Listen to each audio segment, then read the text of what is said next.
So it's being live streamed. Very good. So we should be visible on YouTube in a second here. Hey. Let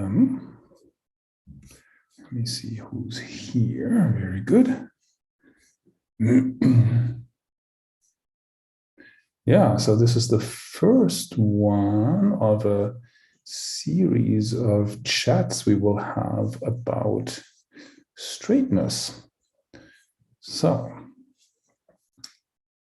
yeah, so today, like I said, the very first one, and so it was 37. Yeah, so today the subject is basically, is the straightness something that's fairly high up in the training pyramid, or is it something more central, more basic? See, I'm sort of waiting. Just 1 second.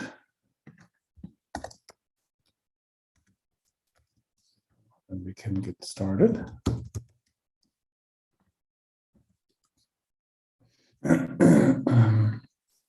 So,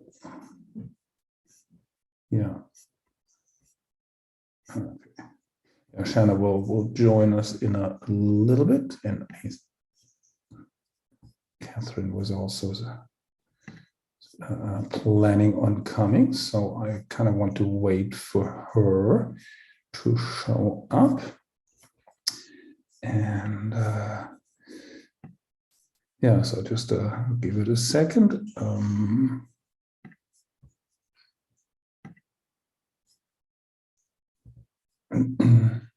Oh, okay. Okay. Yeah, so let me check on YouTube here if somebody's watching. No, not yet, but soon. Okay.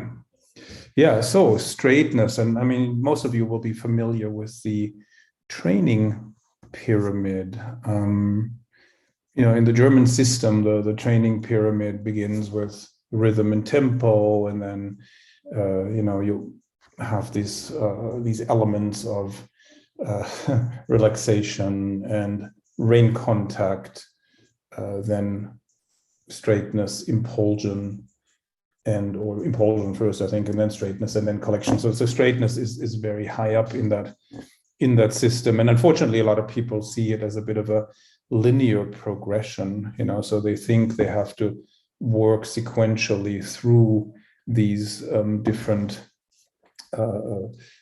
elements of the training scale. But of course, in real life, they're all very closely connected, and they all interact with each other.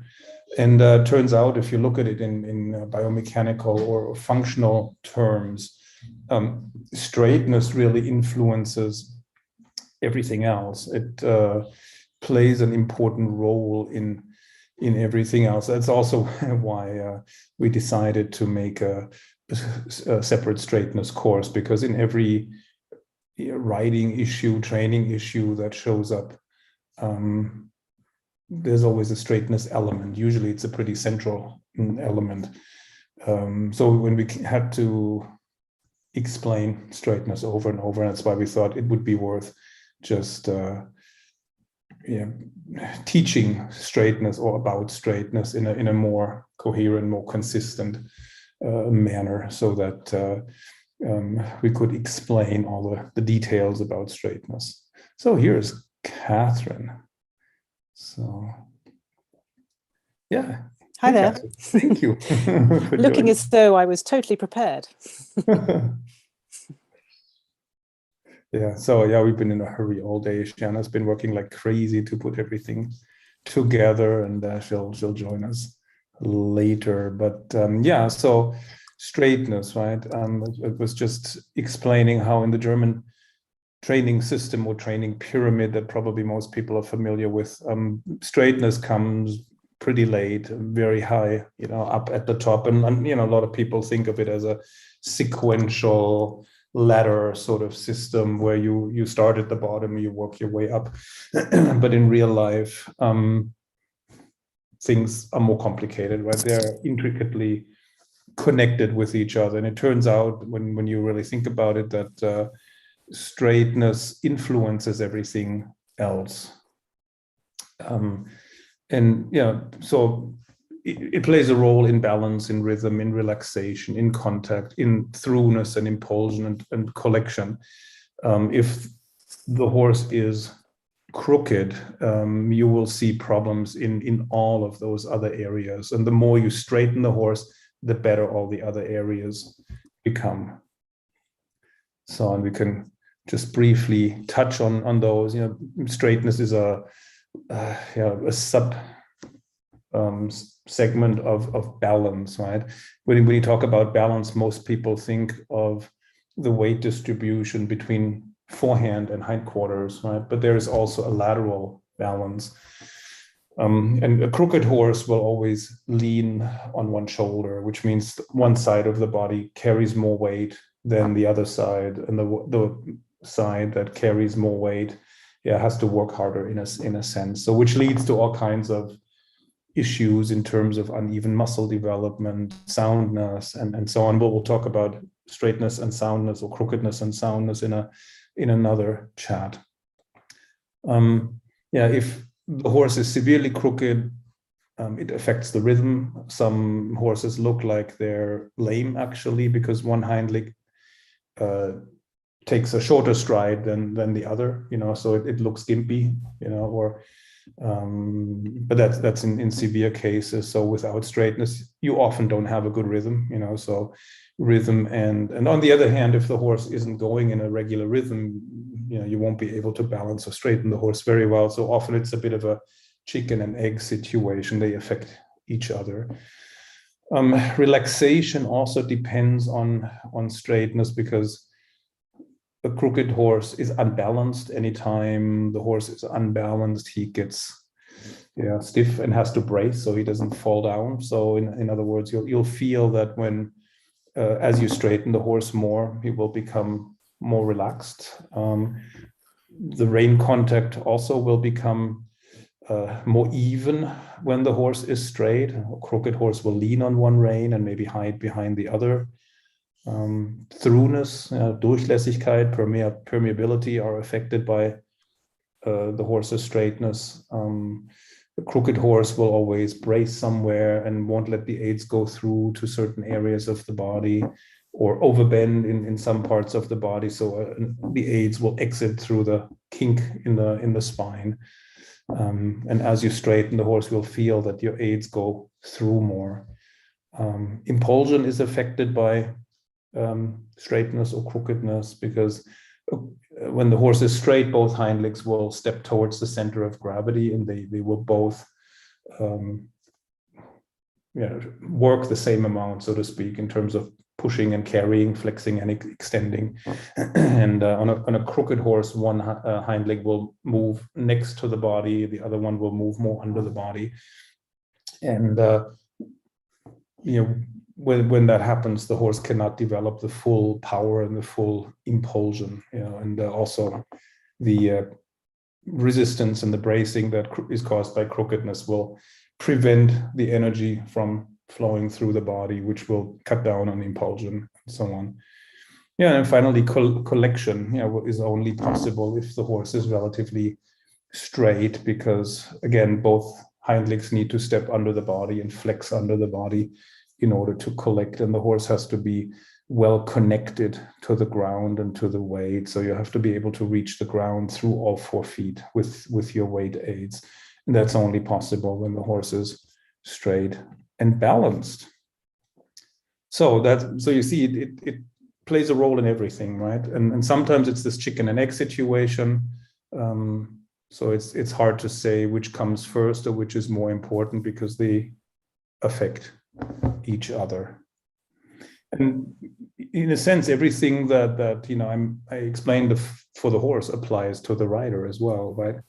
So Catherine is our Feldenkrais instructor. So yes, that's really always a topic that we talk a lot about, symmetry and how it affects movement, posture, patterns, habits that we have. And,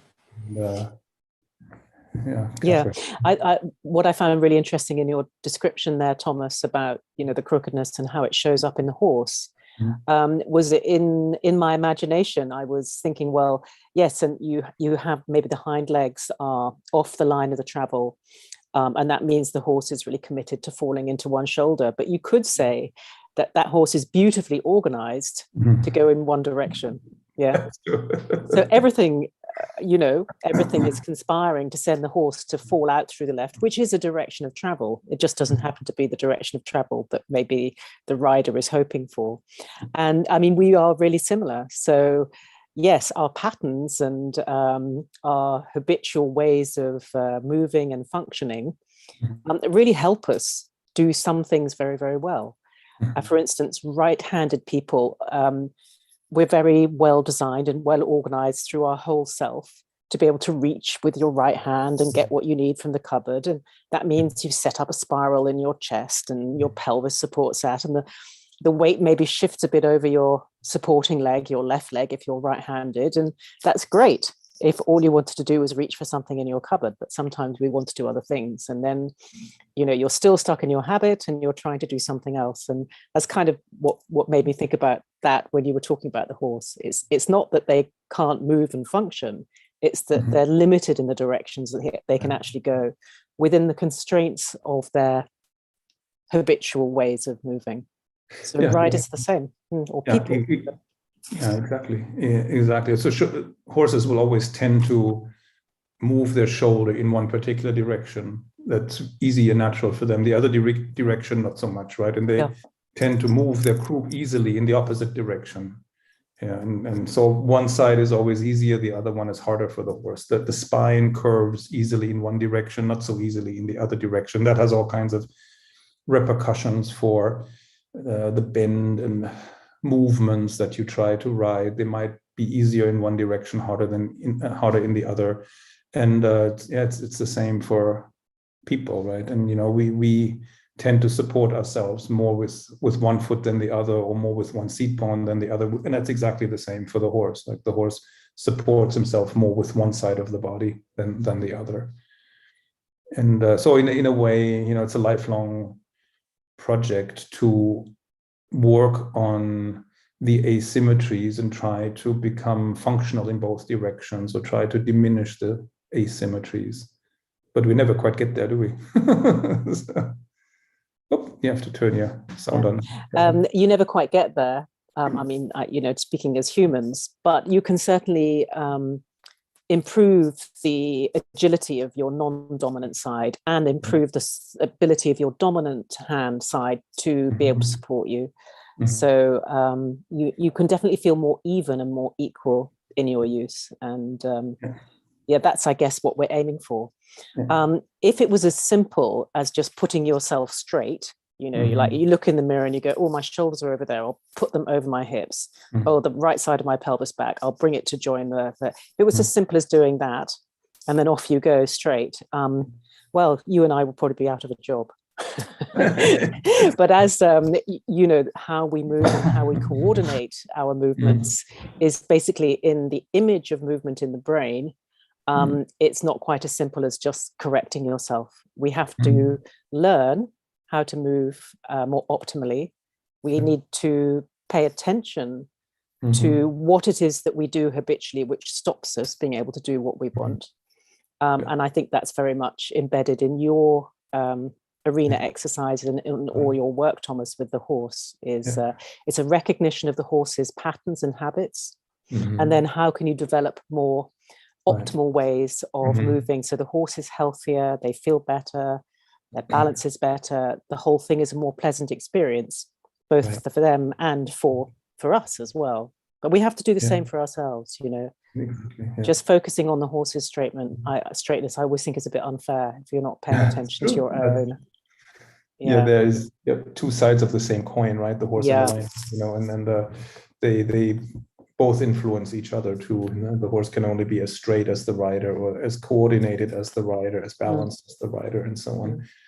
And I was just thinking as you were describing it, like in traditional sort of riding instruction, there's this tendency to try to go from whatever current mistake is happening to perfection, right? Like in a straight line. And like you said, that people try to fix their seat in the correct posture, or they try to fix the horse in the correct posture on whatever line or whatever, in whatever movement they're riding. And now you often talk about how that just creates new layers of stiffness and resistance and bracing on top of the old ones, right? So you, in a way, you make things worse by doing that, not better, right? And it's probably also why so many people struggle with it and don't progress in straightening their horse. But if you look at the horse's habits or preferences, like he can easily move the shoulder to the right, but it's hard to move the shoulder to the left, or he can easily move the haunches to the left, but it's difficult to move them to the right. And it's easy to bend left, it's hard to bend right. He always supports himself with the right pair of legs and, you know, avoids the left pair of legs. And you could say, well, then I need to teach him how to do these things that he finds difficult. And of course, you don't teach him that by holding him in a fixed position, you know, but it's more like you move him in and out, right, of these positions. You move the shoulder a little left and back to the right, or vice versa, on the croup, and the, you know, shift the weight back and forth. So you really have to teach the horse to use his whole body and to use it in all directions. And I think that's what you do with Feldenkrais. It is very much so. In Feldenkrais lessons, we do exactly that. So you might do a movement where you're on your back and you're pushing with one foot to roll you onto the other side, and then you go on to doing it, changing sides over.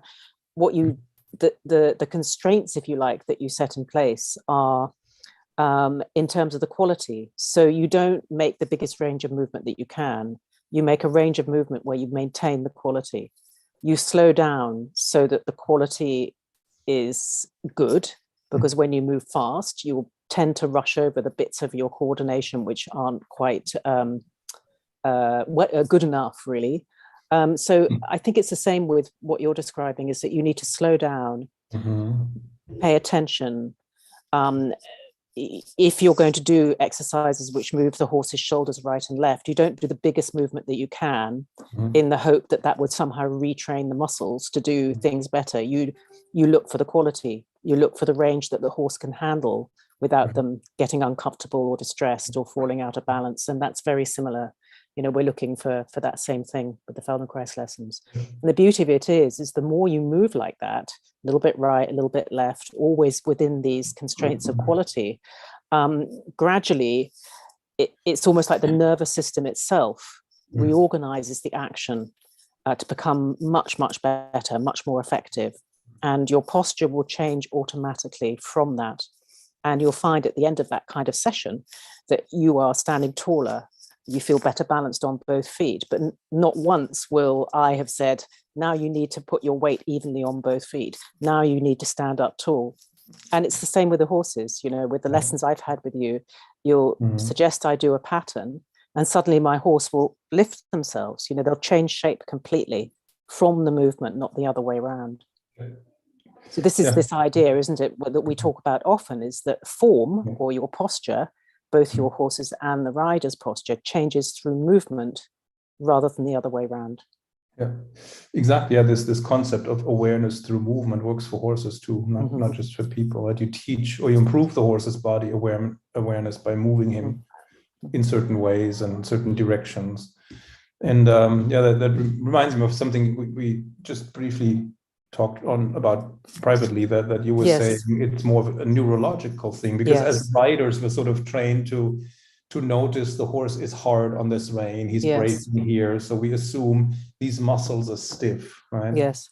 But the bracing is really just a result of a lack of balance or a lack of coordination, where the horse might feel like he has to brace here in order not to fall down. And so it's not so much a matter of suppling the muscles through stretching or whatever physical work, like in a direct, like work that just works on the muscle, but we really do it indirectly, right? Very much like you do in Feldenkrais with people. Yes, exactly. I mean, you're working with neuromuscular patterns, and the Feldenkrais lessons work with neuromuscular patterns. And the understanding is that our habits are deeper neuromuscular pathways than the new things we're trying to do, which are maybe going to be more effective in the long term. But it can be incredibly quick, the process of those new pathways being available. It's almost like you'll do a movement lesson and you'll feel klutzy and clumsy. The next day you'll return to it and you've organized it, because that's how coordination works. So there's no way that from yesterday to today, my muscles have magically got stronger or more flexible. No, something's changed in the brain. And I now understand how to move in that particular way. And I didn't before. And I think that's what's exciting about it for me, is that, you know, therefore you don't have to be naturally athletic or strong or incredibly supple.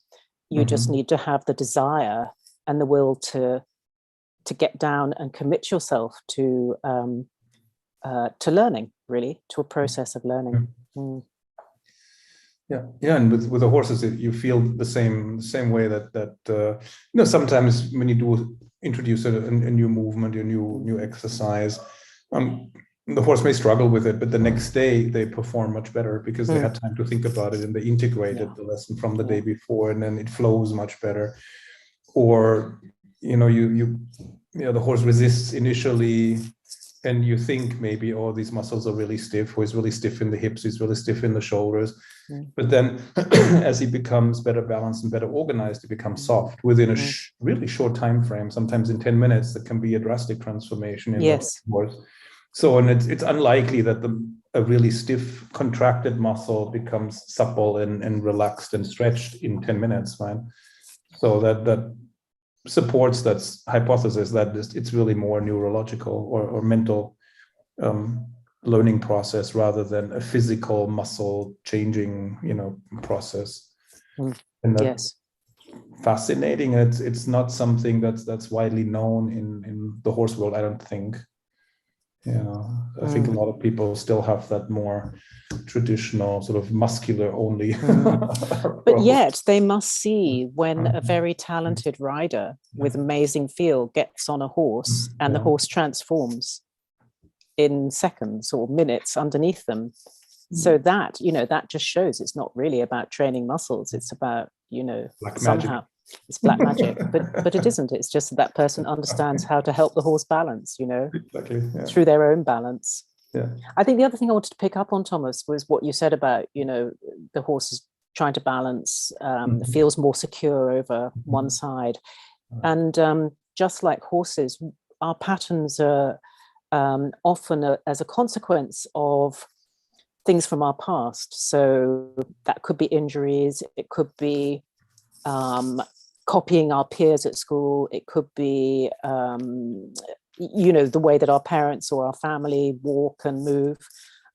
So, you know, our habits are related to our history.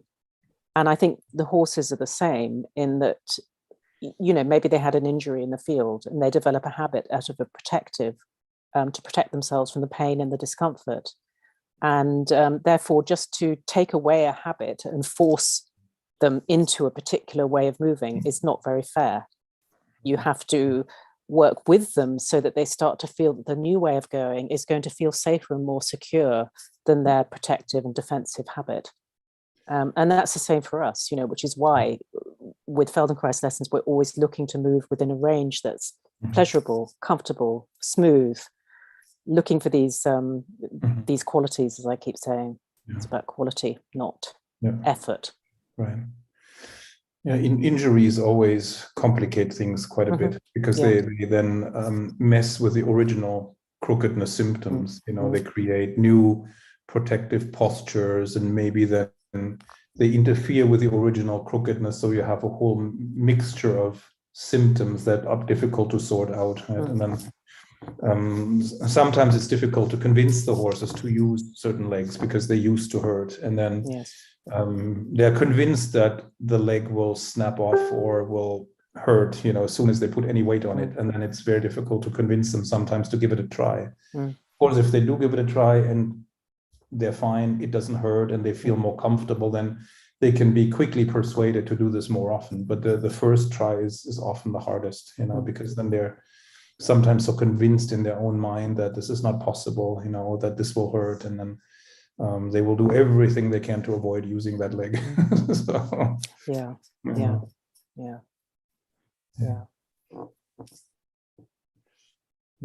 Let me see this. So there were already quite a few comments and some questions. Let me go up. Oh yeah, here Kim Underwood was saying, can you have true balance without straightness? No, straightness is really a part of balance. It's a subsection, or you know, of balance. So the horse will not be really balanced if they're not straight at the same time.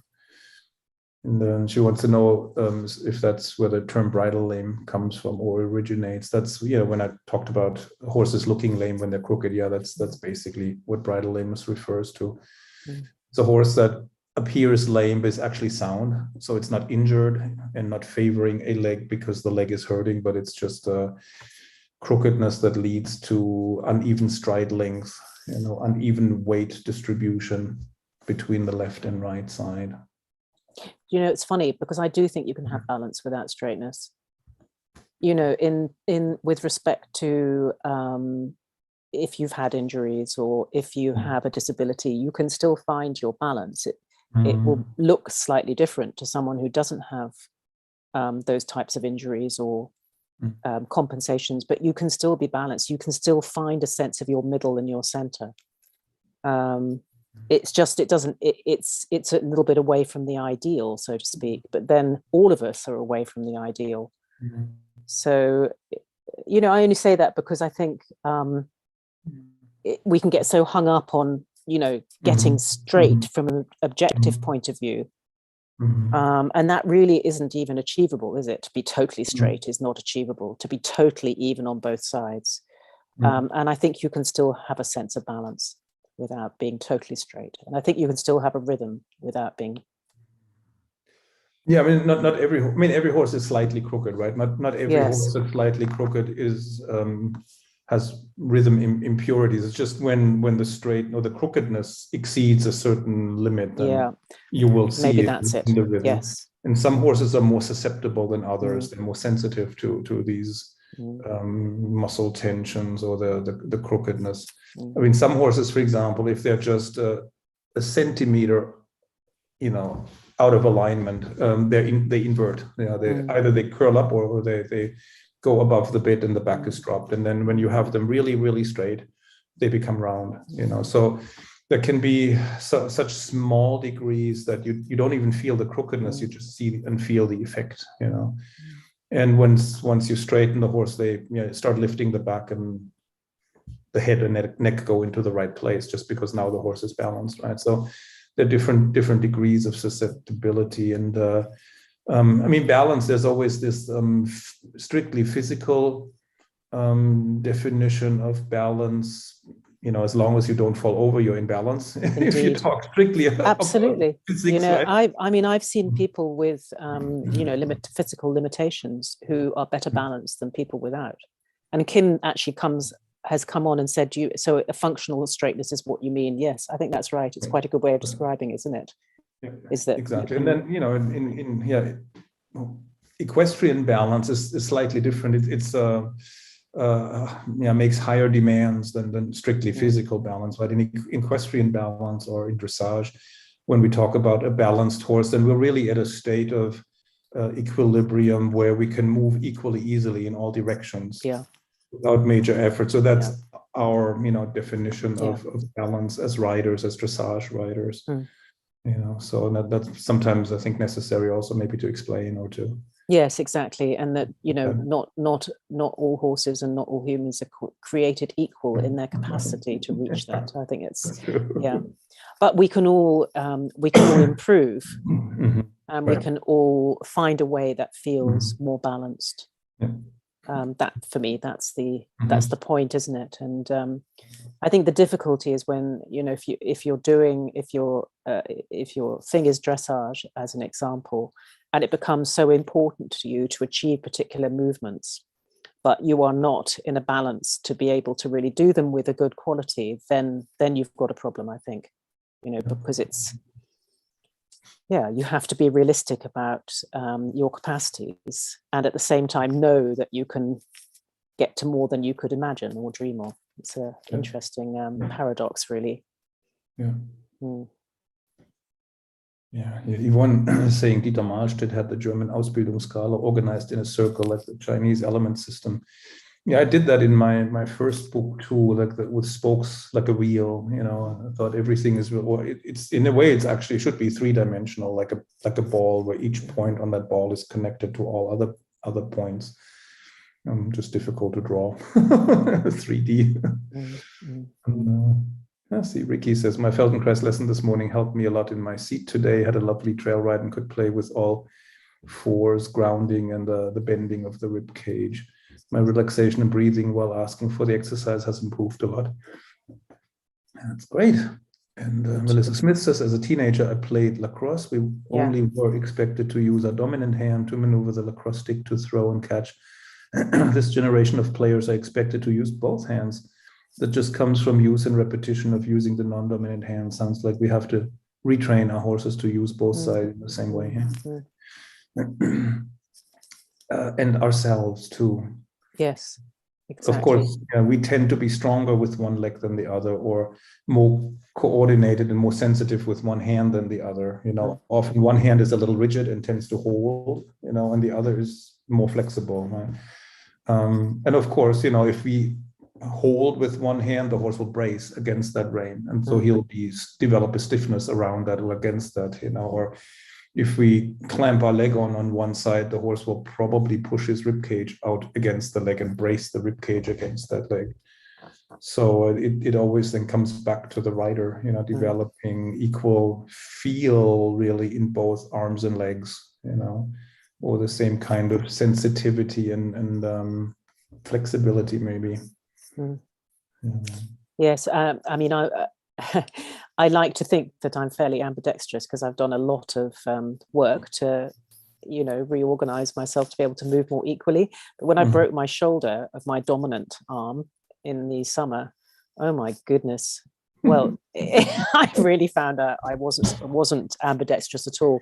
So it was really interesting because I had to, like cutting a loaf of bread, for instance, trying to cut a loaf of bread with my left hand was really, really hard. And of course, I was holding it with my foot because I couldn't use my other hand. So that made it quite challenging, but it was a really interesting process. And I think that some of that has stayed with my left hand. I pledged to myself that I would continue to use my left hand for all sorts of things, but of course I didn't because, I'm lazy like everybody else. And I just, went back to my habits. But it was interesting how different the two sides are. Yeah, really, really remarkably so. And not that I'm recommending you, go and fracture your shoulders to find that out. But it does give you an insight into, if your horse has an injury, and maybe it's not even a bad injury, maybe it's a mild injury, how quickly they compensate, actually, incredibly quickly, and how much we need to help them to be able to regain their balance, after an injury. I think even something like a hoof abscess, I think, can cause a long-term compensation afterwards, even if it's only for a few days. Yeah. It's what you were saying, Thomas, isn't it? You have your habit and then you have an injury and you add another layer of compensation on top of the compensation. Exactly. And then if that's not done, you get all sorts of problems and issues and injury and kind of unsoundness issues. Yeah, definitely. Because if one part of the body is not doing its fair share of the work, the other parts have to work overtime. And that can lead to all kinds of unsoundness issues and discomfort actually as discomfort. Well. Yeah, exactly. And horses are only humans too, right?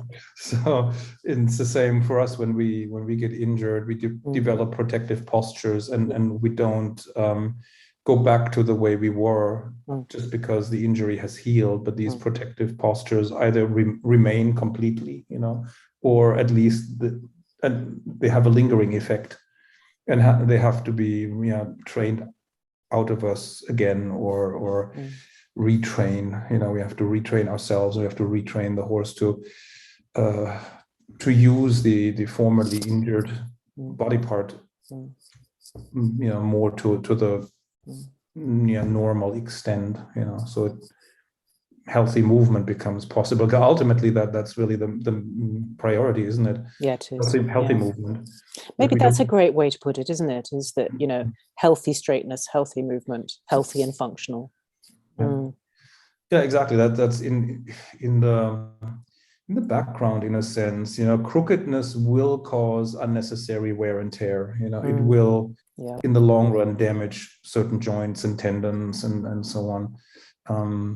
And straightening the horse keeps him supple, keeps him balanced, and keeps him sound and healthy. It also increases the peak performance that the horse is capable of. Yes.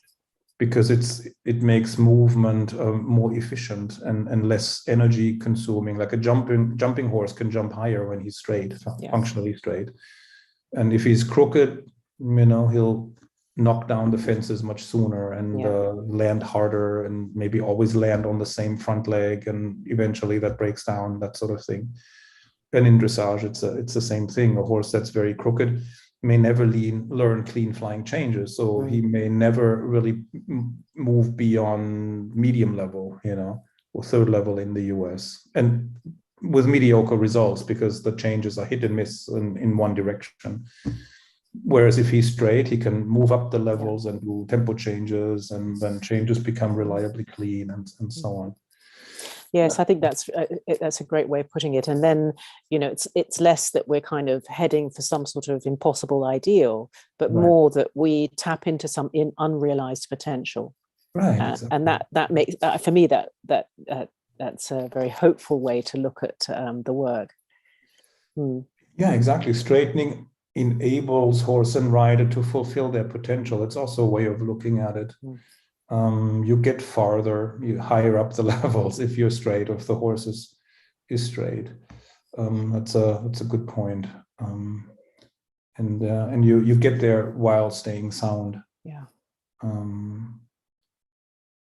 I would imagine that it's the same for people too, that if people are very crooked, that they will have all kinds of back problems and hip and knee problems and stuff. Definitely, yes. And if you don't, work on your organization, you will tend to become more and more a prey to your particular patterns, and so they get more and more exaggerated as you get older.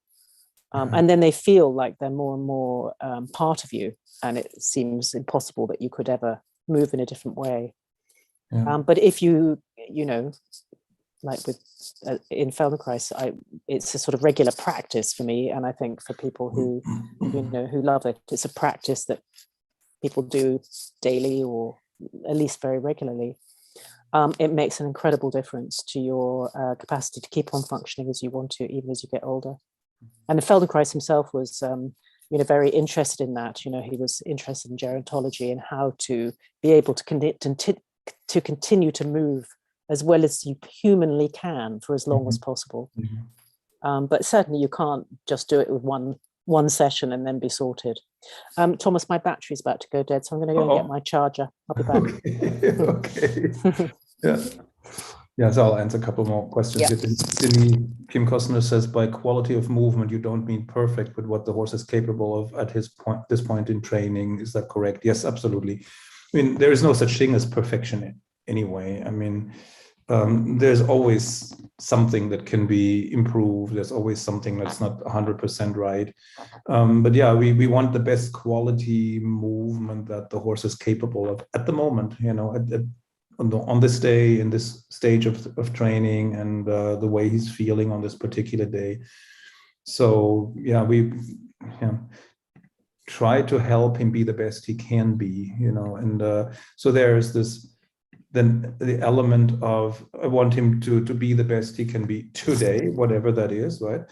And I want him to, over the long term, become the best version of himself he can become, as a long-term lifetime goal. Just like I would like to become the best rider I can be, and today I just try to be the best rider I can be today with whatever limitations I have today, or with however I'm feeling, or, because we don't feel the same every day. The horses don't feel the same every day. Everybody has better days and not so good days. And so you just do the best you can with what you have and try to, improve a little bit every day and realize your potential in the long run. So, yeah. So Ricky here says, for me, it is like those diagonals in Feldenkrais. How wide or narrow are they? My horse does not allow me that much wideness, but we're working on them to get more supple or accepting our balance point that can grow. So the diagonals, for those of you who haven't done courses with us before, are a sort of imaginary connection between one shoulder and the opposite hip and vice versa. So they cross on the diagonal and they form an X. So they're a great way to diagnose, how balanced you are and how evenly you move, because for most of us, one diagonal will feel significantly longer than the other. And we have a whole series of lessons around reorganizing your sense of the diagonals so that they become a little bit more even. And, when you're riding, then you have a few ways of actually noticing, oh, I'm really a bit out of whack today. There's also movements that you can do to bring the diagonals into a more symmetrical feeling, if you like. Yeah. So we use that a lot. It's a nice image. And Diana Zelding says, interesting, I feel not straight at all, but somehow compensate the unevenness. I move my shovels and pitchforks only one way. The muscles I use are very different. On different horses, I feel more comfortable on the left rein as a right-handed person, but I'm not so much falling on the right rein. Yeah, we probably all do that to some extent. I mean, I always hold the pitchfork the same way, because otherwise it takes forever and you never finish. And I was thinking of people who are asymmetrical as a result of a fracture or some other injury. I mean, there's always ways of compensating, right? So you're still functional in the saddle. Course, yeah. You can still get the job done, so to speak. You just have to get creative sometimes with it.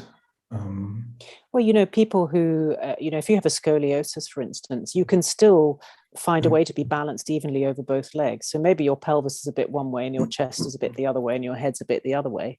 That still means you can be evenly balanced weight-wise. It's, yeah.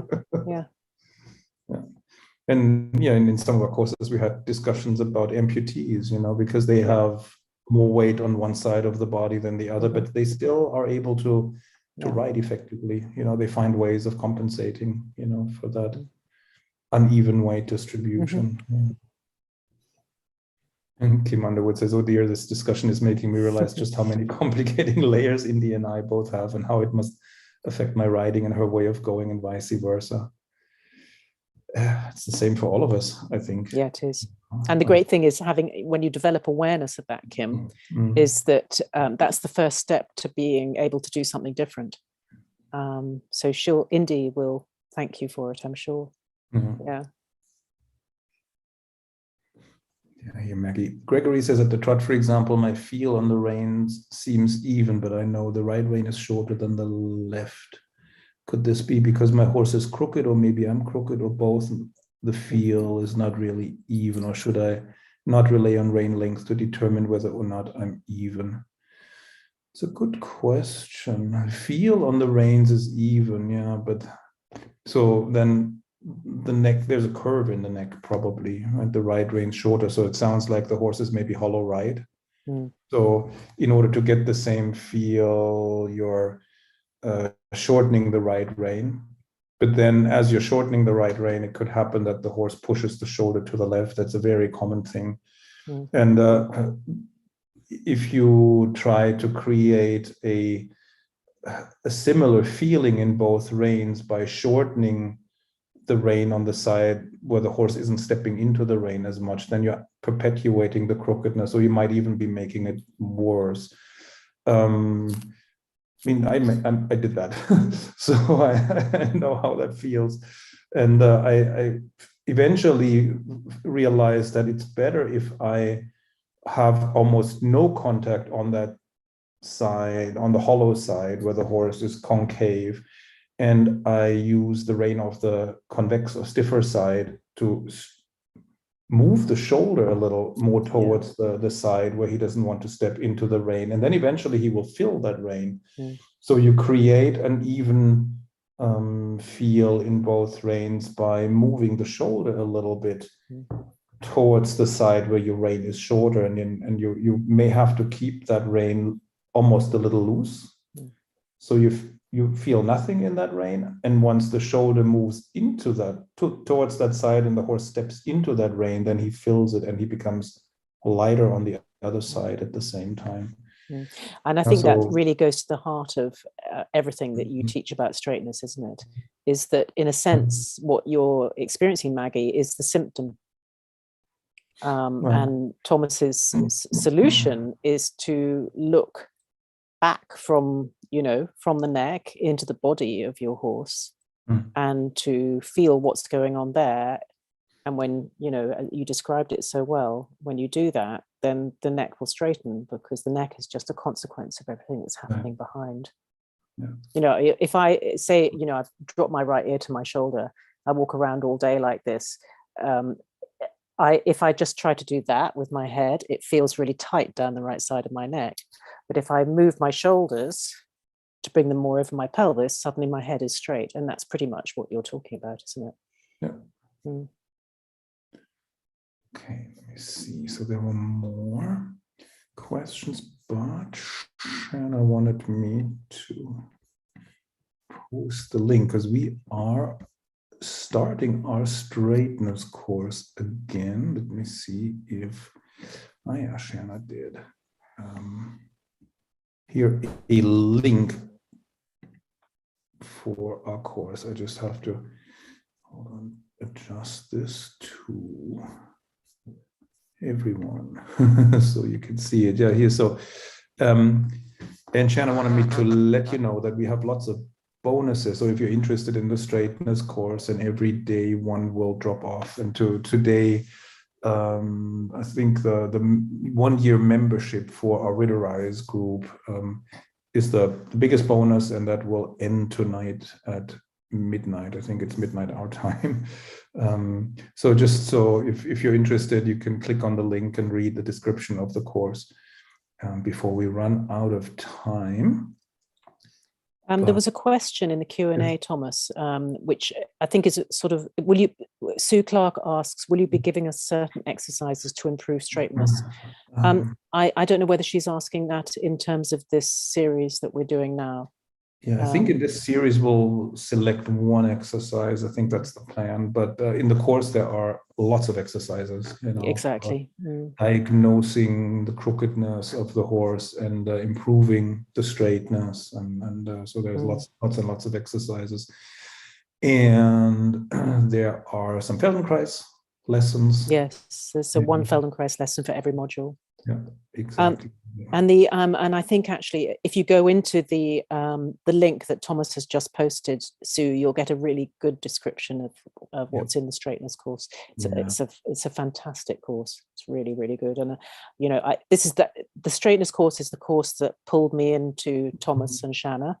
When I read about it, I was like, oh, this sounds like an amazing course. It really fits in so well with what I'm already doing with Feldenkrais. And that's how I started working with them, and I can't recommend it enough. I think I came across it at a time where, I knew for sure my horse was really, really crooked, but I had no idea what to do, no idea. So it was a godsend. It's great, yeah. Yeah, I think that's the first course where you taught. It is, yes.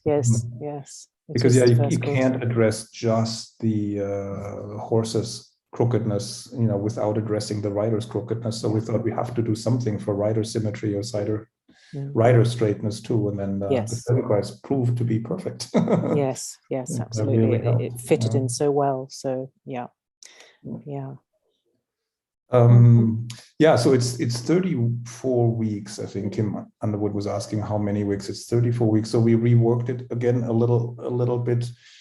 There's a new module every 2 weeks, and I think after every 2 modules there is a week or so with nothing to integrate, to give you time to catch up and work through the exercise and the materials. We're including mental images this time. Yes. Or mental images in this course. Like the imagery thing. Yeah. Yeah. And Deborah says, if you did Straightness course previously, do we have access to this new course? You get a massive discount for the new course. Yeah. I think you get an upgrade coupon, don't you? Mm. Yeah, exactly. You'll get an email from Shana with a coupon code. I think it's great that you're spreading it out, actually, Thomas, because I think originally it was like 12 weeks, wasn't it? Yeah, 12 modules, 12 weeks. It started out as 12 weeks, and then like people can't really, there's so much in it, that you want to kind of dwell and really absorb the information. Exactly, so I think it's good that it's the 2 weeks for each module is great. Yeah, this course has a lot of exercises too, and if you don't get to ride every day, then you may not be able to ride all the exercises before the next set arrives. Right? So let me see here. There was some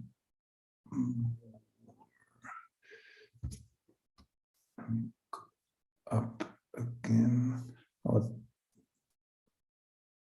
Melissa Smith says, I found shifting the shoulders 1/8 turn in front of the body has a better effect than trying to shift the hips towards the stiff side. Why is this? Suppose I should keep trying to shift the hips though. Well, you should teach the horse to be equally mobile in both directions with the hips and the shoulders. And when the horse drifts away from the line, I typically correct the body part that has left the line. So if the shoulders drift, I tend to move the shoulders back to the line, also because I want the horse to realize that he's not supposed to do that, right? To leave with the shoulders. But if the haunches leave the line, I tend to move the haunches back over. And it could be that Melissa's horse is someone who drifts with the shoulders rather than with the hips. So it could be that that's why it's more effective to move the shoulders in front of, or back to the line in front of the hind legs. But ultimately, really, they have to learn to move their shoulders equally easily to the left and the right, and they have to learn to move the hips, the pelvis equally easily to the left and the right, And so there's always, when the horse loses alignment, there's the short-term correction and there's a long-term correction, right? The short-term correction is just to bring the deviant body part back to where it belongs. And the long-term solution is really to teach the horse that suppleness and body awareness and skill and coordination to move the hips and shoulders equally easily left and right, And that, of course, takes a while. So it's not something you do with one move, it's something that you work on all the time. And that's what a lot of the exercises do that we have. They teach the horse that ability to move the hips and move the shoulders and shift the weight and change the bend and so on. All these basic operations in a way, right? They're very simple, basic movement patterns, but getting them so they're smooth and effortless and even in both directions, that's really a lifelong project. But that's the key to upper level dressage too. If the horse can get close to that, then they can do all kinds of advanced dressage movements. If they can't do the advanced dressage movements, then it's probably because they can't support themselves equally easily with the left pair of legs and the right pair of legs, or they can't move their shoulders equally easily to the left and the right, and they can't equally easily move the croup to the left and the right, or cross with the left hind and the right hind leg. So in a way, everything boils down to these really simple movement patterns, right? Yeah, absolutely.